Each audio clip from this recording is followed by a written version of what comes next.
What's going on, everyone? Matt Savoca here from Awesemo.com, bringing you the Week 15 FanDuel main slate top plays from every single position. This has been a wild week in the NFL, no doubt about it. There have been injuries, there has been 100+ players placed on the COVID-19 list, and we've had postponements of games for the first time this season. As of this recording, this is Friday afternoon at around 3:30 p.m. Eastern Time, so we have seen the Washington and Philadelphia game, as well as the Seattle and Los Angeles Rams game, moved from Sunday's main slate to Tuesday night at this point. So we could have more postponements. We definitely are going to have more injury clarity in the hours and the days leading up to kickoff. So make sure you stick to Awesemo.com and the Awesemo DFS YouTube channel. We are going to have hours of coverage leading you right up to kickoff. And while you're at it, guys, go ahead and like this video, subscribe to the channel so that you always know when we're going live. You guys know what to do. And if you could give me, Matt Savoca, a follow on Twitter at Draftaholic, that would be much appreciated. We'd also like to thank our presenting sponsor, No House Advantage. No House Advantage is offering player props contests for all major sports, NBA, MLB, NFL, of course, and all other major sports. You name it, they got it. And if you use promo code Awesemo, you can get a $25 first match deposit bonus, up to a $25 first match deposit bonus. Go ahead to noahhouseadvantage.com or download it in the App Store or Google Play and get started today. All right, let's dig into this one. On the screen, you'll see my top 10 defenses. We don't go through the analysis on these. We just dig into the top 10. There's a bit of ambivalence when it comes to what defense you choose. It's really choose what fits here. We've got 10 defenses between a 4% and an 11% chance of being in the optimal lineup this week. The Bengals, 49ers, and Packers are all teams with a 4% plus chance of being in the optimal lineup. Then we've got the Bills, Cardinals, and Steelers with a 6% chance of being in the optimal lineup. Then the Broncos and Cowboys sit there at a 7% chance of being in the optimal lineup. Then we have a clear top two. The Jaguars at home, favorites against the Texans, they're in the optimal lineup 9% of the time. And then there's only one defense that's in the optimal lineup more than 10% of the time. That's the Miami Dolphins. Get used to seeing players from this team. Number 5, it's Dalton Schultz, and this is really the product of the offense he plays in, his solid salary, but his target share has been down as of late, just a 12% target share in the Dallas Cowboys offense since week 10 here for Dalton Schultz, and that's going to happen when you've got Michael Gallup on the field, when you've got CeeDee Lamb on the field, and you've got Amari Cooper on the field. They have a ton of weapons in Dallas. That's why they're the number 2 offense via PFF's offensive grades, and they're playing the number 26 defense via PFF's defensive grade. So this looks like a smash spot for this entire Dallas team. Schultz's 5,600 salary, that's really solid, but his median projection, just 8.4, that's not going to win you any big tournaments. You really need him getting over 25 fantasy points, and we don't see that in a ton of the simulations. He gets there with multiple touchdowns. He's only over 25 fantasy points in 1% of our sims. Still, he's in the optimal lineup 6% of the time. Number 4, it's Kyle Pitts, and Kyle Pitts has had an up and down rookie season, but when you contextualize it for his age and the fact that he's playing tight end, a position that usually takes multiple years to mature into, Pitts has had an excellent rookie season. He had double-digit fantasy points last week. And still, people are very, very disappointed in the way that Pitts has performed based on the fact that he has led the team in target share and in air yard share for the majority of this season. Still, the ceiling is there for Pitts. He's over 25 fantasy points in nearly 3% of the simulations, even in a down matchup against the San Francisco defense. San Francisco's defense is 10th via PFF grades, but they've been beat up by injuries on defense. They did pretty well against Cincinnati last week, ultimately victorious there. I expect them to be victorious here, but Pitts, in a come-from-behind effort, could get enough targets to be worthwhile. At 5,800 and at a 9.2 median projection in fantasy points, I'm not surprised to see him in the optimal lineup 9% of the time. Number 3 for the tight ends, it's Zach Ertz. 5,300 salary for a player who has a roughly 10-point median projection. That's great right off the bat. But when you consider the fact that the Arizona passing game really needs to figure out its new identity, with DeAndre Hopkins expected to be sidelined for the rest of the regular season, we got to expect Zach Ertz, their midseason acquisition, to step up here. Ertz has already had the most targets on this team since week 10, even more so than AJ Green. And he's getting solid air yards. For instance, Green has 23 targets and 292 air yards since week 10. Ertz is right there, 24 targets and 166 air yards. So considering the fact that he's a tight end, that's really, really solid.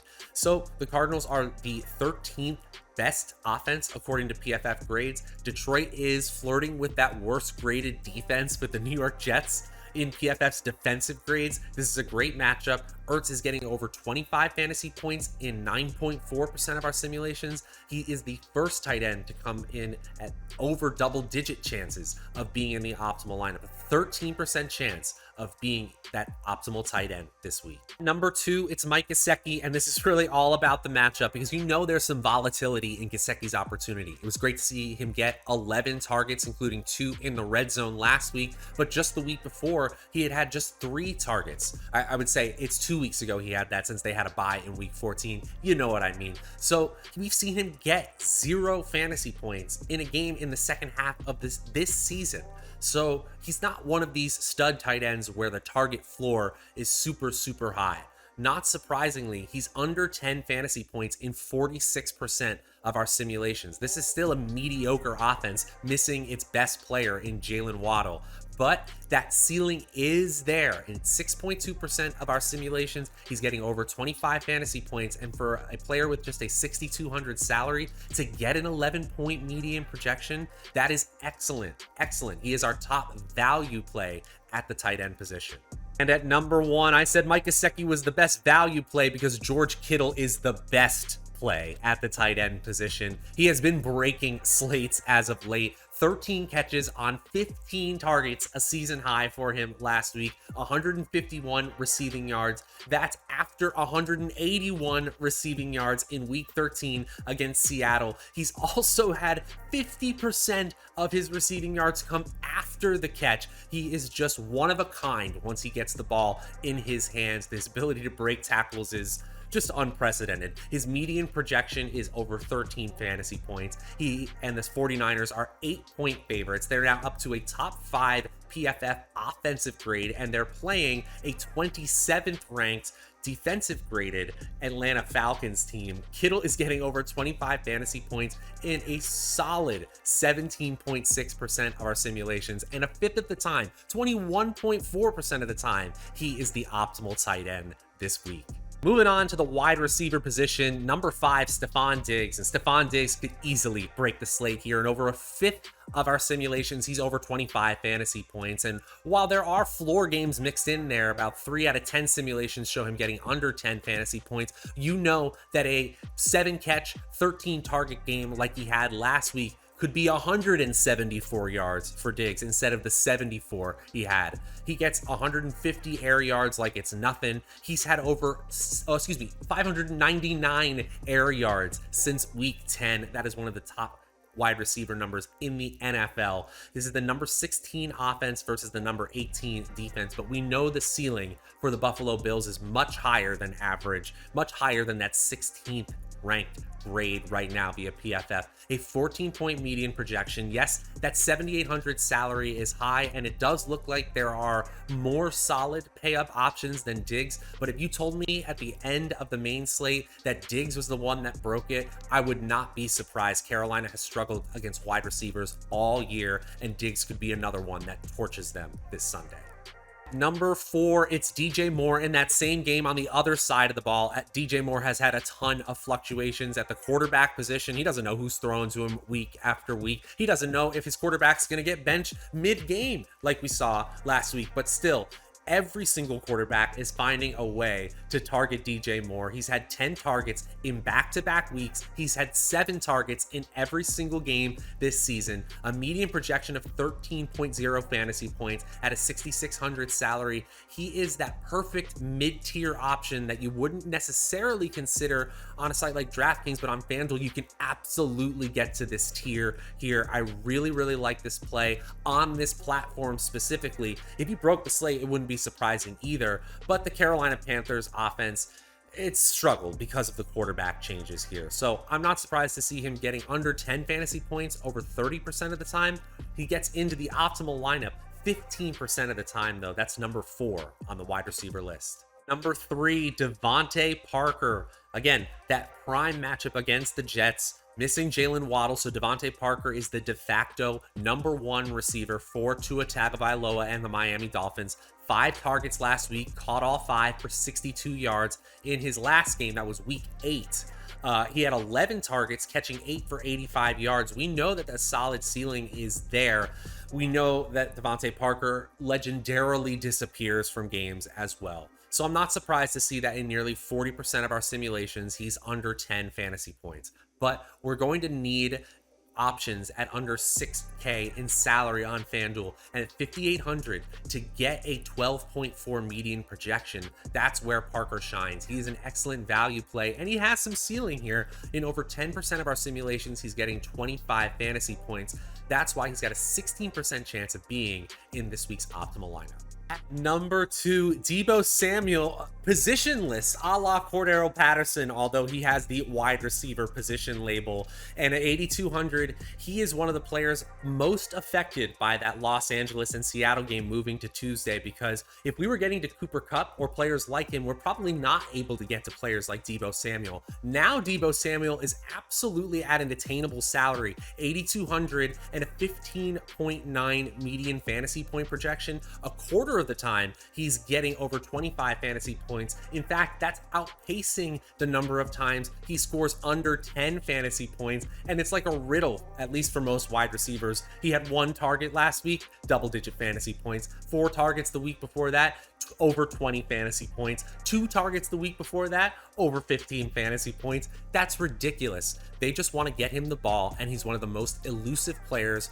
in the league with the ball in his hands. Deebo Samuel is an excellent play as an 8-point favorite, the number 4 ranked offense versus the 27th ranked defense. He is my second best play, but not quite number 1. Number 1, yeah, Deebo doesn't quite beat Davante Adams. Davante Adams has an unprecedented floor and ceiling projection here, and the Baltimore Ravens have traditionally been a very, very strong secondary, but the injuries have really caught up with them this season. Multiple starting cornerbacks down for the season. They do still have quality cornerback play in players like Anthony Averett, but they are 26th. That's easier for opposing offenses in schedule adjusted fantasy points allowed to wide receivers. And now they're playing one of the best in the league, who just had a 13 target game where he caught 10 of them, including 2 in the end zone. The ceiling is so great here. 35% of the time, he's over 25 fantasy points. He's in the optimal lineup nearly a quarter of the time. On FanDuel especially, I think you actually can get to 2 of these premier wide receivers. So why not play Davante Adams and Deebo Samuel this week? To the running back position, number 5, Saquon Barkley. This is all about projected touches. Even though he doesn't have a great salary, 7,300 is a little bit steep based on the efficiency he's had this season, but he's still gonna get like 20 looks, maybe 25 looks here. That's why he has over 25 fantasy points in nearly a third of the simulations. There's still another third of those simulations, 31%, I should say, where he gets under 10 fantasy points. In terms of evaded tackles, he's good, not great this season. In terms of breakaway runs, he's good, not great. In terms of yards per touch, he's good, not great. We're used to seeing Barkley at the very top of the league in these efficiency metrics. Not so this year. Still, when you're looking at 20 touches, it's gonna be viable sometimes, especially when you simulate the games over and over like we do here. Barkley is not my favorite play, but he's still getting into the optimal lineups a respectable 15% of the time. Number 4, Najee Harris. And Najee Harris technically has a ceiling here. He's in getting 25 fantasy points or more in 23% of simulations. But do you really think the Pittsburgh Steelers offense is able to do what they did in the second half of Thursday Night Football last week against Minnesota for a full game? I'm very, very skeptical. If they are, then there is eventually going to be running back production that heads over to Najee Harris, but we really just haven't seen that this year, especially with the fact that they have a below average offensive line. In fact, via PFF's offensive grades, they're 28th in the NFL, and Tennessee, they've actually improved. They're 9th in overall defensive grades, second best in the NFL in PFF's pass coverage grade. Still, Harris is that one pay up option at running back I might consider this week. A 16-point median projection is very solid. He's in the optimal lineup a respectable 15% of the time. Still, I think I'm leaning on spending most of my salary on wide receiver for this slate. At number 3, it's James Conner, and James Conner is definitely in jeopardy of missing this one. By the time you see this video, you might already know that Conner is ruled out. There's a lot of scenarios with the Arizona backfield to pay attention to leading up to Sunday's kickoff. They could activate Chase Edmonds from IR, and if Conner is out and Edmonds is in, then Edmonds becomes a solid free square running back. But there's also a chance that Edmonds isn't activated in time for Sunday's game and Conner is out, making Eno Benjamin a free square running back. But if Conner is in, he is a very, very solid option in our projections. He looks way, way better in projections compared to salary-based expectations. That 8,000 salary, that's a little tough to get to, but this is a fantastic matchup against Detroit's one of the league's worst defense, 31st in PFF's team defensive grades, and Arizona, their ceiling is better than that 13th best PFF offensive grade as well.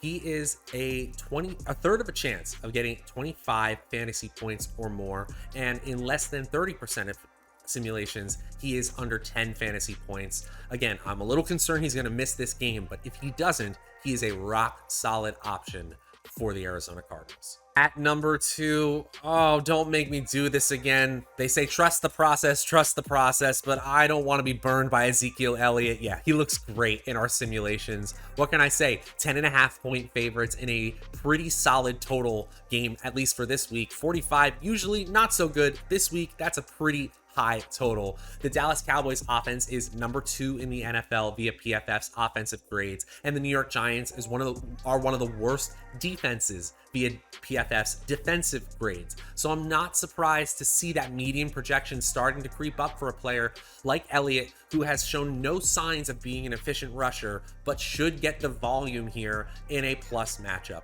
In 23.5% of our simulations, he does get to 25 fantasy points. The way he really does that, though, is by falling in the end zone multiple times. I don't love to bet on players like that, but I am going to trust the process, trust the math here, and play a decent amount of Elliott. That 6,700 salary in this matchup is good enough to get to. At number 1, and it's not particularly close at the running back position, James Robinson. The 2-11 Jaguars fired their coach, Urban Meyer. They have an interim head coach, and now they are saying that James Robinson is their clear number 1 back. Well, guess what? They are home favorites against the Houston Texans, also 2-11, starting a backup quarterback. James Robinson may miss this game. He's coming into this weekend questionable, so obviously keep your eyes peeled on the news for that. But if he plays, once again, this is a great option for all DFS players. He is a solid cash game play. In fact, I think you have to play him in cash games, but even in tournaments, I'm not sure I'm fading him, even though he's a part of the 30th best offense, playing the 30th worst, it's 30th best, the third worst defense here. The Houston Texans are not a good defense. We'll put it at that. 17.6 median projection is way higher than we expect for a 6,300 salary running back. So just from that perspective, we see Robinson as a value. He's over 25 fantasy points a fifth of the time, and he's in the optimal lineup 36% of the time. That is nearly 25. In fact, it is 25% more than the next closest player. A really impressive score. Again, if he plays, Robinson looks like a lock in lineups this week. And finally, the quarterback position, starting at number 5 here, Dak Prescott. A great matchup here against the New York Giants. Terrible defense, 26th in PFF's team defensive grades, and the Cowboys are second best in the NFL in offensive team grades. In 43% of our simulations, Dak Prescott is scoring more than 25 fantasy points. So when you compare that to his middling median projection of 19.3, suddenly you realize how he's getting into the optimal lineup. There is a little bit of a flat distribution here with quarterbacks, especially from 5 through 10. Prescott is in the optimal lineup just 6% of the time. Compare that to Aaron Rodgers in 6th place, who's in the optimal lineup 4% of the time.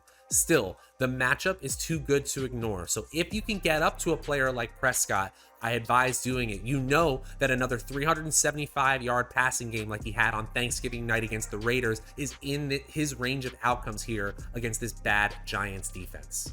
Number 4, another player that I'm almost reluctant to even talk about because I do think he's in serious doubt of missing this week. I certainly hope I'm wrong. Again, recording this around 4 p.m. on Friday afternoon. So make sure you keep your eyes on the news for the Baltimore Ravens. It could be another week of Tyler Huntley starting.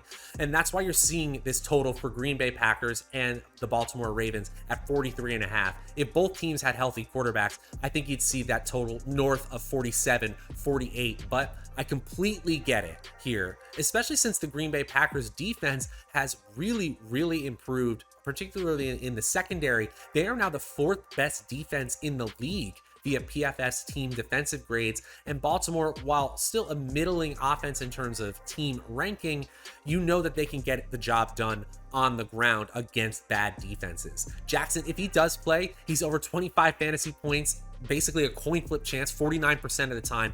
He's in the optimal lineup, even at his high salary, 6% of the time. I unfortunately think you're not going to get a chance to play him this weekend because he looks like he's probably going to miss with that ankle injury.